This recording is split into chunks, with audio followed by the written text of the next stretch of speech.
Bakit nga ba binantaan ni Silva sina Killua na wag gagalawin ang Phantom Troop o mas kilalang karamihan bilang Spider? Kamusta kayo mga kaibigan? Nandito tayo ngayon para talakayin kung bakit nga ba binantaan ni Silva sina Killua na wag gagalawin ang Phantom Troop o mas kilala ng karamihan bilang Spider. Kung bago ka pa lang sa channel ko, huwag niyong kalimutan mag-like at subscribe para updated kayo sa mga bago kong ilalabas na video. Ang mga sasabihin ko dito ay batay lamang sa aking pananaliksik, pati na rin sa aking obserbasyon at opinyon. Kung may nakalimutan o may mali man ako nasabi, maaari niyong sabihin yan sa baba para ating mapag-usapan. Sino nga ba si Silva Soldic? Si Silva ang ama ni Killua at siya ang pinuno ng pamilyang Soldic. Masasabi natin na si Silva ay isang mahusay na assassin at mabuting ama sa kanyang mga anak, na kahit sinong ipaligpit sa kanya ay kanyang gagawin basta sapat ang bayad. Ngunit may isang pagkakataon na lubhang nahirapan si Silva nang may kinaharap siyang miyembro ng Spider. Sinabi ni Silva na hindi sulit ang bayad sa trabahong iyon dahil talagang nahirapan siya sa laban na iyon. Dahil din sa trabahong iyon, nakatapat niya ang pinuno ng Spider na sina Chrollo Lucifer, kung saan sa anime hindi ipinakita kung ano ang naging resulta ng nasabing laban.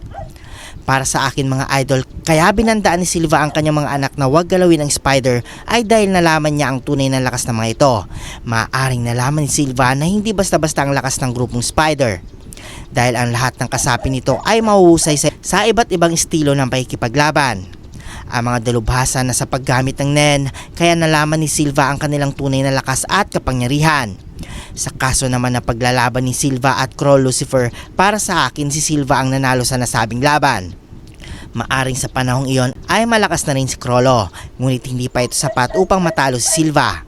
Dahil mula pagkabata, nagsasanay na si Silva upang maging mahusay na assassin. Alam naman natin na sa pamilyang Soldic hindi basta-basta ang pagsasanay na kanilang ginagawa, lalo na sa mga miyembro ng nasabing pamilya. At batay naman sa pisikal na lakas ng pangangatawan, masasabi natin mga idol na mas malakas si Silva kaysa pinuno ng Spider. Dahil ang katawan ni Silva ay kayang tumanggap ng lason, kuryente at kung ano-ano pang nakakamatay na bagay. Ang isa pang naiisip kong dahilan kung bakit nagtagumpay si Silva na patayin ang isang member ng Spider ay dahil mayroon itong kasama. Alam naman natin na kapag kumikilos ang pamilyang Soldic, palagi itong may kasama. Katulad lamang ni Illumi na kadalasang kasama si Kaloto sa kanyang mga misyon. Ngunit malabong si sino ang kasama ni Silva noong nangyari ang laban nila ng pinunong Spider. Dahil nang makita ni Zeno si Chrollo, hindi niya alam ang abilidad nito, kaya malabo siya ang kasama ni Silva noong naganap ang paglalaban. Maaring ibang miyembro ito ng pamilyang Soldic na kaya makipagsabayan sa lakas ng grupong Spider.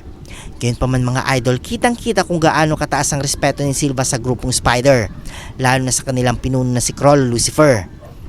Kahit ang grupong Spider mga idol, nire-respeto rin nila ang lakas ng pamilyang Soldic.